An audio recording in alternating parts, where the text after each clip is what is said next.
పరలోక తండ్రి దేవుని యొక్క ప్రేమ ఎంత పరిపూర్ణమైనదని యోహాను గారు తెలియజేస్తున్నారంటే, తాను రాసినటువంటి మొదటి లేఖ, యోహాను గారు రాసిన మొదటి లేఖలో 4వ అధ్యాయములో 10వ వచనం ద్వారా మనకు తెలియజేస్తూ ఉన్నారు.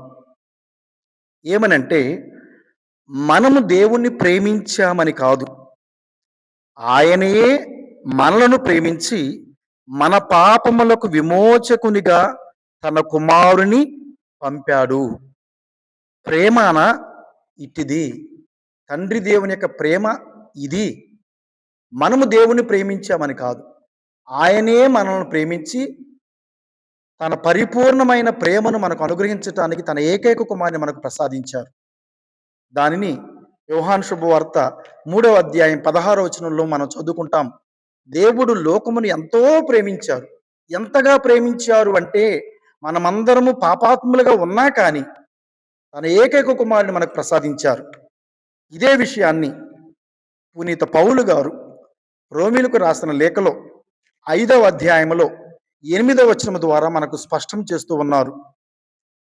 ఏమని అనగా, మనము పాపాత్ములమై ఉన్నప్పుడే క్రీస్తు మన కొరకై మరణించారు కదా. ఇట్లు దేవుడు మనపై తనకున్న ప్రేమను చూపుతూ ఉన్నారు. మనము సర్వసాధారణంగా ఏమి చేస్తూ ఉంటామంటే, మానవరీత్యా సహజముగా మనకు ఇష్టము లేని వారి పట్ల కొంత ముభావంగా ఉంటాం, వారికి దూరంగా ఉంటాం. కానీ దేవుడు అట్లా కాదు. మనము దేవుణ్ణి ఇష్టపడకపోయినా ఆయన మనల్ని ఇష్టపడతారు. మనము దేవుణ్ణి ప్రేమించకపోయినా ఆయన మనల్ని ప్రేమిస్తూనే ఉంటారు. మనము చాలా సందర్భాల్లో దేవుని సన్నిధానానికి రాలేకపోయినా కానీ ఆయన సన్నిధి ఎప్పుడూ మనకు నీడలాగే ఉంటుంది.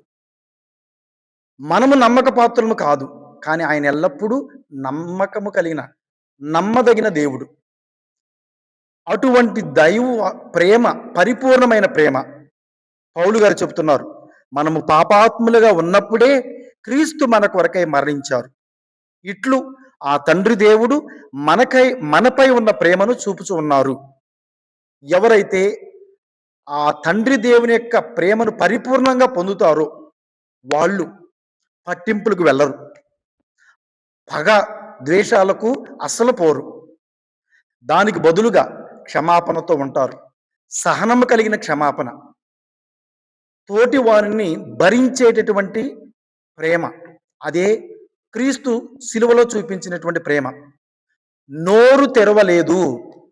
ఆయన సిలువను మోస్తున్నప్పుడు కానీ, సిలువలో అవమానముగా కొట్టబడుతున్నప్పుడు కానీ, తన ప్రాణాన్ని యూదులు తోడేస్తున్నా కానీ, తనను చంపుతున్నా కానీ ఆయన నోరు తెరవలేదన్నది దేవుని యొక్క వాక్యం. ఒకవేళ ఆయన నోరు తెరిచారు అంటే, తండ్రి వీరిని క్షమించండి, వీరేమి చేయుచున్నారో వీరికి తెలియదని క్షమాపణ నిమిత్తమే ఆయన నోరు తెరిచారు, కానీ ప్రతీకారం కోసం చేయలేదు.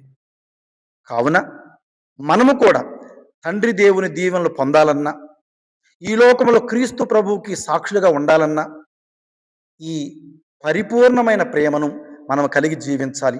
అప్పుడే ఈ లోకములో నిజమైన క్రైస్తవులుగా, క్రీస్తుకు చెందినటువంటి వారముగా మనము జీవించగలుగుతాము. ఆ దీవెనలను మన బిడ్డలకి, కుటుంబాలకి అందించుతాము. విన్న వాక్యాన్ని బట్టి దేవుడు మనం దీవించునుగాక. ఆమేన్.